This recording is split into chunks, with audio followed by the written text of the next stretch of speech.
అదే RTV app వార్తల్ని క్షణాల్లో చదివే అవకాశం ఉంటుంది. ఒక న్యూస్ పేపర్, ఒక టెలివిజన్ ఛానల్ మీ చేతుల్లో ఎప్పుడూ ఉంటాయి. భారతదేశ రాజకీయాలు అదేవిధంగా మన రాష్ట్ర రాజకీయాలు కూడా చాలా వేడెక్కుతూ ఉన్నాయి. ఎందుకంటే మన రాష్ట్రంలో అసెంబ్లీ ఎన్నికలు కూడా జరుగుతూ ఉన్నాయి. అదేవిధంగా దేశవ్యాప్తంగా పార్లమెంట్ ఎన్నికలు కూడా జరుగుతున్న తరుణంలో దేశవ్యాప్తంగా అన్ని రాజకీయ పార్టీలు, రాజకీయ సంస్థలే కాకుండా ప్రజలు కూడా ఇవాళ పూర్తి స్థాయిలో ఇందులో ఒక పక్కేమో ఎలక్షన్లు, రెండో వైపు ప్రజా ఉద్యమాలు కూడా మరింతగా వేడెక్కుతూ ఉన్నాయి. మరి ఈరోజు దేశవ్యాప్తంగా ఉన్నటువంటి కోట్లాది మంది రైతుల తరఫున నిన్ననే భారీ ఎత్తున రైతు సంఘాలు, అదేవిధంగా వ్యవసాయ కూలీ సంఘాలు, కార్మిక సంఘాలు అందరు కూడా పెద్ద ఎత్తున గ్రామీణ బంద్ చేపట్టారు. కోట్లాది మంది ఇందులో పాల్గొన్నారు. అదేవిధంగా ఢిల్లీ నగరం చుట్టూ కూడా సింబు బార్డర్లో భారీ ఎత్తున రైతులందరూ కూడా చేరుకున్నారు. రైతులందరూ కూడా ప్రభుత్వాన్ని నిలదీస్తూ ఉన్నారు. గతంలో ఇచ్చిన వాగ్దానాలు అమలు చేయమని వారు కోరుతూ ఉన్నారు. మరి ఇదే నరేంద్ర మోడీ గారు, ప్రధానమంత్రి గారు ఉత్తరప్రదేశ్ రాష్ట్ర అసెంబ్లీ ఎన్నికల సందర్భంలో రైతులకు అనేక వాగ్దానాలు చేశారు. ఎన్నికల్లో ఓట్లు పొంది మళ్ళీ యూపీలో అధికారం వచ్చిన తర్వాత ఇవాళ దాని గురించి పట్టించుకోవడం లేదు. కాబట్టి రైతులు కూడా ఈరోజు పార్లమెంట్ ఎన్నికలు సమీపిస్తున్న తరుణంలో తమకు ఏవైతే వాగ్దానాలు చేశారో ఆ వాగ్దానాలు అమలు చేయమని చెప్పి ఇవాళ ప్రభుత్వాన్ని డిమాండ్ చేస్తూ ఉన్నారు. అందుకు గాను రోడ్డెక్కారు. మరి రోడ్డు ఎక్కుతున్న సందర్భంలో వారు రోడ్డు ఎక్కకుండా అనేక రకాలుగా ఆటంకాలు కల్పించారు. ముళ్ళ కంచెలు వేశాడు, అసలు రోడ్లపైన మేకులు దిగ్గొట్టాడు. చివరికి సోషల్ మీడియాలో బ్రహ్మాండమైన ప్రచారం వచ్చింది. అశోకుడు రోడ్లకు ఇరువైపులా చెట్లు నాటించారంటే ఈయన మన ప్రధాని నరేంద్ర మోడీ బాసు ఈయనేమో రోడ్లకు మేకులు గుద్దినాడని. మరి అయినా సరే ఏమాత్రం కూడా సిగ్గు ఎగ్గు లేకుండా బీజేపీ పాలకులు వాళ్ళు రైతు ఉద్యమాన్ని అణిచివేయడానికి ప్రయత్నాలు చేస్తూ ఉన్నారు. నిన్ననే పంజాబ్కు చెందిన ఒక రైతు కూడా అక్కడ మరణించడం జరిగింది. అయినా సరే రైతులు వెనక్కు తగ్గడం లేదు. ప్రభుత్వం దిగి రావాలి, న్యాయమైన సమస్యలు పరిష్కారం చేయాలి, ఇచ్చిన వాగ్దానాలు అమలు చేయడం కోసము చట్టాలు తయారు చేయాలని చెప్పి కూడా డిమాండ్ చేస్తూ ఉన్నారు. మరి ఇలాంటి తరుణంలో, ఎందుకంటే ఇవాళ కేంద్రంలో అధికారంలో ఉన్న ప్రభుత్వం నరేంద్ర మోడీ ప్రభుత్వం గత 10 ఏళ్ల కాలంలో ఏ ఒక్క వాగ్దానాన్ని అమలు చేయలేదు. ఈవెన్ 2014 సంవత్సరంలో పార్లమెంట్ ఎన్నికల సందర్భంగా ఇచ్చిన వాగ్దానాల్లో కూడా ఏ ఒక్కటి కూడా నెరవేర్చలేదు. వాళ్ళు ఆ రోజు చాలా క్లియర్గా చెప్పారు, రైతులకు వాళ్ళ ఆదాయాన్ని రెట్టింపు చేస్తాం, ఆత్మహత్యలకు ఫుల్ స్టాప్ పెడతాం, అప్పుల బారిన పడకుండా కాపాడుతామన్నారు. కానీ రైతుల సమస్య పరిష్కారం కానందున 10 ఏళ్ల తర్వాత కూడా వాళ్ళు పోరాటాలు చేస్తూ ఉన్నారు. అదేవిధంగా ఈరోజు మనం చూస్తూ ఉన్నాం, ఉద్యోగాలు సంవత్సరానికి 2 కోట్ల మందికి ఇస్తామన్నావు, 10 ఏళ్ళు అయింది, 20 కోట్ల మందికి ఉద్యోగాలు రావాలి, ఉద్యోగాలు ఇవ్వలే. నువ్వేం చేసావు, ఏం చెప్పలేకపోతా ఉన్నావు, ధరలు తగ్గించలేకపోయినావు, బ్లాక్ మనీ తెప్పించలేకపోయినావు, పైగా నువ్వు దేశాన్ని అప్పుల పాలు చేశావు. ఇవాళ 156 లక్షల కోట్ల రూపాయల అప్పు ఇవాళ భారతదేశానికి ఉంది. 156 లక్షల కోట్లు. నరేంద్ర మోడీ గారు ప్రధానమంత్రి అయినప్పుడు ఈ దేశానికి ఉన్న అప్పు 55 లక్షల కోట్లు అయితే దాన్ని 156 లక్షల కోట్ల రూపాయలకు పెంచి దేశాన్ని అప్పుల పాలు చేశావు. కాబట్టి ఏమంటే ఒక ఫెయిల్యూర్ ప్రైమ్ మినిస్టర్ ప్రధాని నరేంద్ర మోడీ గారు ఈ 10 ఏళ్ల కాలంలో దేశాన్ని యావత్తు అప్పుల పాలు చేసి ఒక్క సమస్య కూడా పరిష్కారం చేయకుండా ఈరోజు పక్కాగా ఒక బ్లాక్మెయిలింగ్ రాజకీయాలు నడుపుతూ ఉన్నాడు. వ్యవస్థలంతా కూడా గుప్పెట్లో పెట్టుకొని central bureau of investigation, enforcement directorate, IT department అన్నిటిని కూడా ఇవాళ పెద్ద ఎత్తున తన చేతుల్లో పెట్టుకుని అందరూ కూడా బెదిరిస్తూ ఉన్నాడు. బెదిరించి వాళ్ళు అన్ని పార్టీలు కూడా నా దగ్గరకు రాండి, భయపడేవాడు నా చుట్టూ పండుకోండి అని అన్నట్లు అందరూ కూడా ఎన్డీఏలో చేరమని ఒత్తిడి వేస్తూ ఉన్నాడు. మరి ఇలాంటి కేంద్రంలో ఉన్న నరేంద్ర మోడీ ప్రభుత్వాన్ని గద్దెదించడానికి ప్రతిపక్షాలు ఏకమవుతూ ఉంటే దురదృష్టవశాత్తు మన తెలుగు నేలలో ఉన్నటువంటి ప్రాంతీయ పార్టీల నాయకులు ఒకరి తర్వాత ఒకరిపై అక్కడ సాగిలపడతా ఉన్నారు. జగన్మోహన్ రెడ్డి సరే పాపం 10 ఏళ్ళుగా ఆయన ఏనాడు కూడా ఈ ప్రభుత్వాన్ని వ్యతిరేకించలే, అయిన దానికి కాని దానికి చేతులెత్తుతా ఉన్నాడు. ఏ ఒక్కడి కూడా మాట్లాడే పరిస్థితిలో లేడు. 2019 ఎన్నికల్లో ప్రత్యేక హోదా కోసం నాకు ఓట్లేయమన్నాడు. ప్రత్యేక హోదా రాలే, విభజన హామీలు అమలు చేయలే. చివరికి ఆయన కడప జిల్లాలో ఉక్కు ఫ్యాక్టరీ కూడా పెట్టని పరిస్థితి, దేనిపైన కూడా ఆయన మాట్లాడే పరిస్థితి లేదు. మరి ఈరోజు ఆ రకంగా ఆయన ఇచ్చేస్తూ ఉంటే మరి చంద్రబాబు నాయుడు గారు మరి ప్రత్యేక హోదా కోసం ముఖ్యమంత్రి గారి హోదాలోనే ఢిల్లీలో పోయి ధర్నా చేశాడు. మరి ఇవాళ చంద్రబాబు నాయుడు గారు మళ్ళీ తెలుగుదేశం పార్టీ ఎన్డీఏలో చేరుతా ఉందని వార్తలు వస్తూ ఉన్నాయి.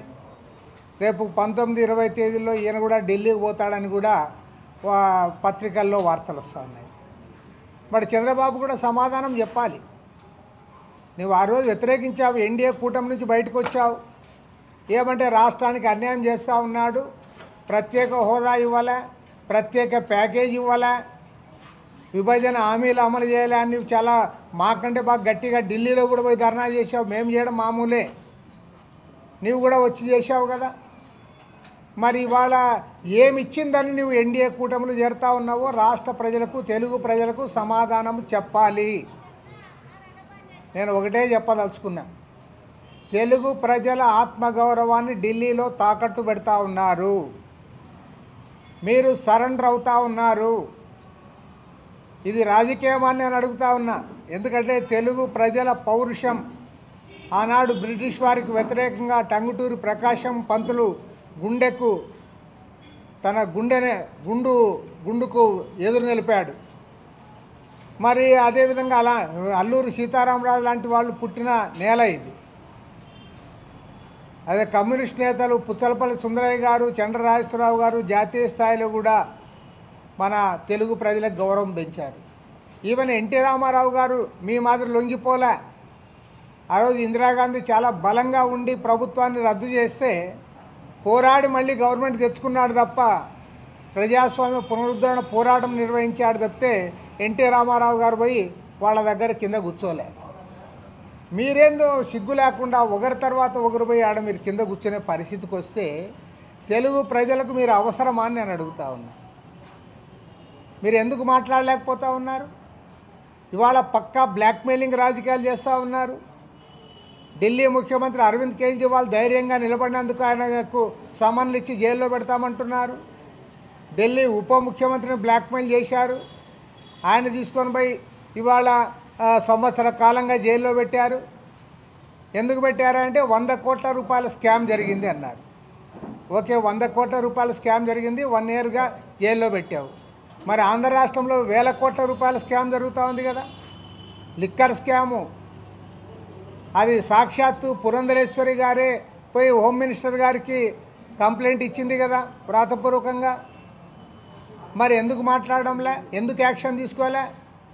నిజంగా ఢిల్లీ కేసుతో పోలిస్తే అది 100 కోట్లు అన్నారు, ఇక్కడ 1000 కోట్లు. ఒక 1000 సంవత్సరాలు జగన్మోహన్ రెడ్డి జైల్లో పెట్టాలి. 100 ఇయర్స్ కాదు, 1000 ఇయర్స్ పెట్టాలి జైల్లో. కాబట్టి ఏమంటే ఇవాళ పక్షపాతంతో బ్లాక్మెయిలింగ్ రాజకీయాలతో నరేంద్ర మోడీ ప్రభుత్వం వ్యవస్థలంతా కూడా గుప్పెట్లో పెట్టుకొని ఇవాళ రాజకీయాలు దిప్పుతూ ఉన్నారు. కాబట్టి దీనికి వ్యతిరేకంగా పోరాడే శక్తులన్నీ కూడా ఏకం కావాలి.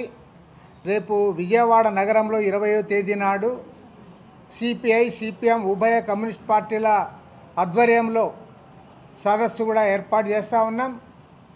ఆ సదస్సుకు ఎవరైతే కేంద్రంలో నరేంద్ర మోడీ ప్రభుత్వాన్ని గద్దె దించడానికి, బ్లాక్మెయిలింగ్ రాజకీయాలను ఎదిరించడానికి ధైర్యంగా ముందుకొచ్చే వాళ్ళను ఆహ్వానిస్తూ ఉన్నాం.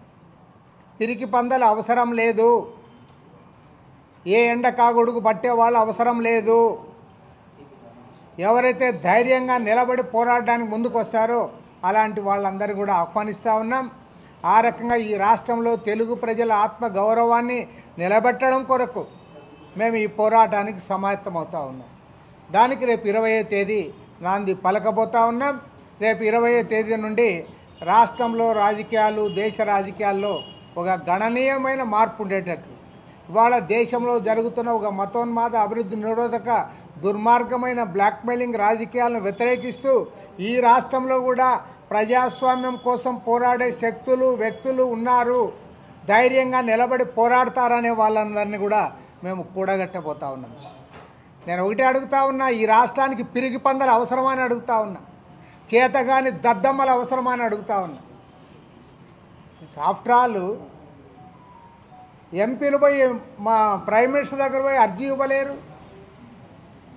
ప్రైమ్ మినిస్టర్ దగ్గర పోయి ఒక అర్జీ ఇవ్వడానికి విశాఖ ఉక్కు ఫ్యాక్టరీని ప్రైవేట్ పరం చేస్తూ ఉంటే పోరాడి సాధించుకున్న ఫ్యాక్టరీ అది 32 మంది ప్రాణాలు బలిదానం చేసిన తర్వాత ఉక్కు ఫ్యాక్టరీ వచ్చింది.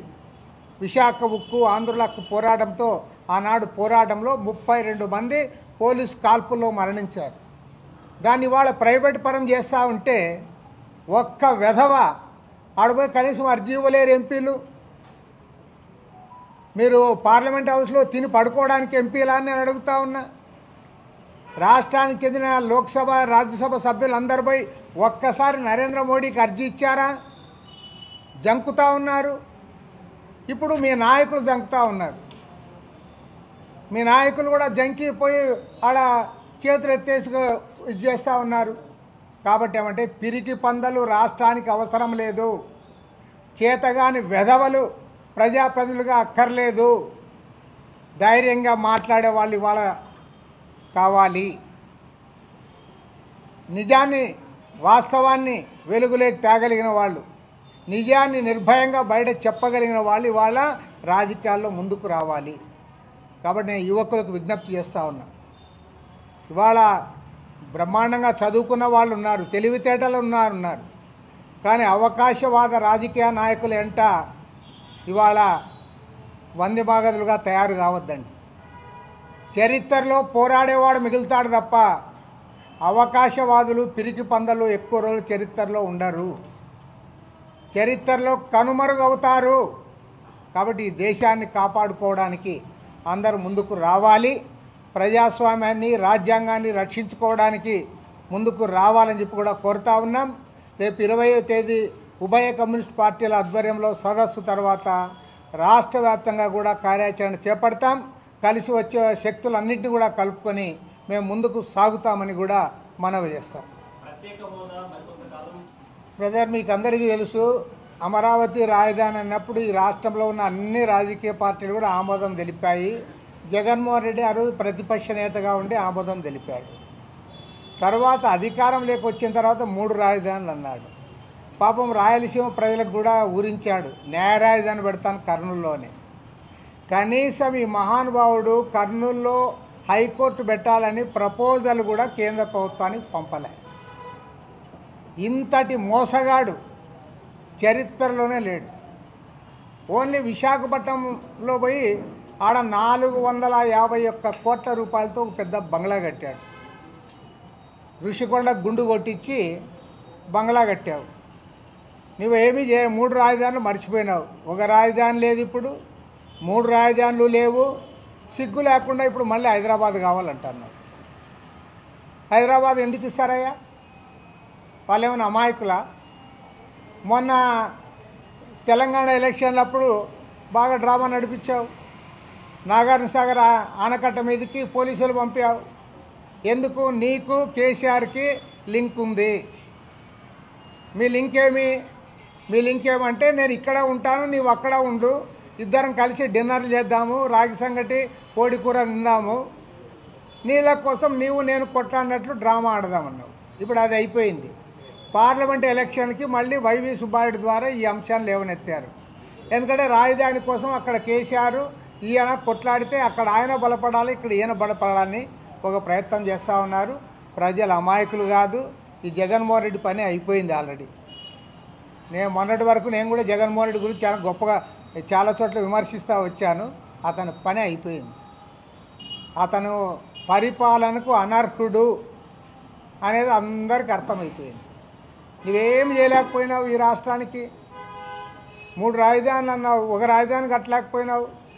కనీసం నీ కడప జిల్లాలో సొంత జిల్లాలో ఒక కాలువ వదవలేకపోయినావు. కడపలో స్టీల్ ఫ్యాక్టరీ పెట్టలేకపోయినావు. దానికి కాంపౌండ్ వాళ్ళు కూడా కట్టుకోలేకపోయినావు. మిగతా జిల్లాలకు వదిలే. కర్నూలు జిల్లాకు అయితే పూర్తి అన్యాయం చేశావు. జగన్నాథ్ గట్టు మీద పెడతాం హైకోర్టు అని చెప్పి ప్రచారం చేసి నువ్వు కనీసం ప్రపోజల్ కూడా పంపని మోసగాడు ఎవడన్నా ఉన్నాడంటే అది ఒక జగన్మోహన్ రెడ్డి తప్ప మరొకటి కాదు. ఇది హైదరాబాద్ అనేది ఓన్లీ ఎన్నికల డ్రామా, పక్కా ఎన్నికల డ్రామా. వెరీ క్లియర్గా మేము క్లియర్గా చెప్తున్నాం. Telugu Desam party, Janasena party, YSR Congress party ఈ మూడు కూడా సెక్యులర్ పార్టీలే. మేము ఫ్రమ్ ద బిగినింగ్ మేము చెప్పింది ఏమి, కేంద్రంలో నరేంద్ర మోడీ ప్రభుత్వాన్ని గద్దె దించాలి, రాష్ట్రంలో జగన్మోహన్ రెడ్డిని సాగనంపాలి. కాబట్టి అందుకు కలిసి వచ్చే వాళ్ళందరూ కలిసి రావాలన్నాము. మరి తెలుగుదేశం పార్టీ కూడా మాతో కలిసి ప్రయాణం చేసింది, అనేక పోరాటాల్లో కలిసి వచ్చింది. ఇవాళ వాళ్ళు బీజేపీకి భయపడి వాళ్ళ బ్లాక్మెయిలింగ్కి పోతూ ఉంటే దాన్ని మేము తప్పకుండా తప్పుపడతాం, విమర్శిస్తాం కూడా. మొన్నటి వరకు వాళ్ళు ఏమి ప్రత్యేక హోదా ఇవ్వలే, విభజన హామీలు అమలు చేయలే, పైగా జగన్మోహన్ రెడ్డి అరాచక పాలన సాగిస్తూ ఉంటే వాళ్ళకి దాంట్లో పూర్తి మద్దతు ఇచ్చారు. నేను ఇంకా గ్యారంటీ ఓపెన్గా చెప్తాను, చంద్రబాబు నాయుడు 53 రోజులు జైల్లో పెట్టానంటే ఒక జగన్మోహన్ రెడ్డి పెట్టాడా? జగన్మోహన్ రెడ్డి, నరేంద్ర మోడీ, అమిత్ షా మాట్లాడుకొని రాజమండ్రి సెంట్రల్ జైల్లో చంద్రబాబు నాయుడు జైల్లో పెట్టారు. అయినా సరే మేము పోయి ఆడ లొంగుతామంటే మేమేం చేస్తాం? దానికి తప్పకుండా విమర్శిస్తాం. కాబట్టి ఏమంటే తెలుగుదేశం పార్టీ, జనసేన పార్టీ బీజేపీతో చేతులు కలపడం అనేది నాకే కాదు ఈ రాష్ట్రానికి కూడా అరిష్టము. రాష్ట్ర ప్రజలకు, రాష్ట్ర పురోభివృద్ధికి, రాష్ట్ర అభివృద్ధికి చాలా నష్టం జరుగుతుంది. పైగా చివరిగా ఒకటే చెప్తాను, థర్డ్ టైం మళ్ళీ నరేంద్ర మోడీ కేంద్రంలో ప్రభుత్వాన్ని ఏర్పాటు చేస్తే ఒక తెలుగుదేశం పార్టీ, జనసేన పార్టీనే కాదు దేశవ్యాప్తంగా ఉన్న ప్రాంతీయ పార్టీలకన్నీ కూడా నష్టమే. చాలా పార్టీలను ఆయన డోర్ క్లోజ్ చేయిస్తాడు, ఆఫీసులన్నీ కూడా మూసేయిస్తాడు. మీరు దాంట్లో చేరతారా చేరండి, లేదంటే మీ మీద కేసులు పెట్టిస్తా, జైల్లో పెట్టిస్తానని బ్లాక్మెయిల్ చేస్తాడు. కాబట్టి ప్రాంతీయ పార్టీలన్నీ కూడా ఆలోచించుకోవాలి, ఇంక్లూడింగ్ వైఎస్ఆర్ కాంగ్రెస్ పార్టీ. ఏ పార్టీని కూడా బతకనివ్వరు వాళ్ళు. కాబట్టి ఏమంటే ప్రాంతీయ పార్టీలు మనుగడ సాగించాలంటే మళ్ళీ మూడవసారి నరేంద్ర మోడీ ప్రభుత్వము కేంద్రంలో అధికారంలోకి రాకూడదు.